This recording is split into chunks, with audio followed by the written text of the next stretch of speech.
ఒక పెద్ద సైన్స్ పరీక్ష ఉదయం 8 క్లాస్ మొత్తం భయంతో నడిచే జాంబీలలా కనిపించింది. అర్జున్ నిదానంగా చెప్పాడు. రే, నేను అన్నీ చదివా, కానీ సిలబస్ మాత్రం మర్చిపోయా.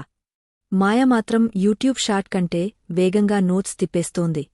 రిషి అయితే 4 పెన్నులు, 2 పెన్సిల్స్, ఒక లక్కీ రబ్బరు, మరియు ఆశమాత్రం శూన్యంగా తీసుకొచ్చాడు. అప్పుడే స్కూల్లోడ్ స్పీకర్ గర్జించింది. విద్యార్థులారా, పరీక్ష 10 నిమిషాల్లో మొదలవుతుంది.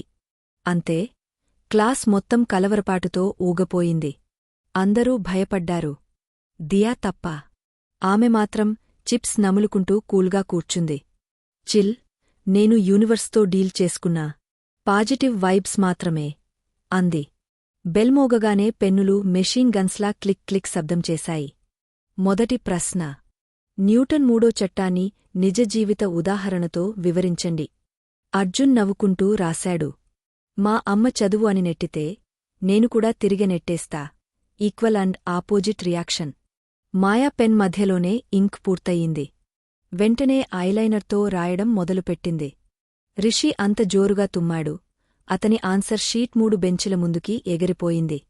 ఇంతలో దియా మాత్రం తన పేపర్పై ఒక రాకెట్ డ్రా చేస్తూ రాసింది. ఈలా నన్ను స్ట్రెస్ ఫ్రీ ఆర్బిట్కి పంపింది. ఫలితాలు వచ్చినప్పుడు అందరూ షాక్ అయ్యారు. దియా టాప్ స్కోరు చేసింది. అది రాకెట్ కారణంగా కాదు. ఆమె ముందే, గత వారం నుంచే, చదువు పూర్తి చేసుకుంది. స్ట్రెస్ ఫ్రీ ఎగ్జామ్లు రాయడానికి సీక్రెట్ ఏంటంటే ప్రిపరేషన్తో వచ్చే ఆత్మవిశ్వాసం.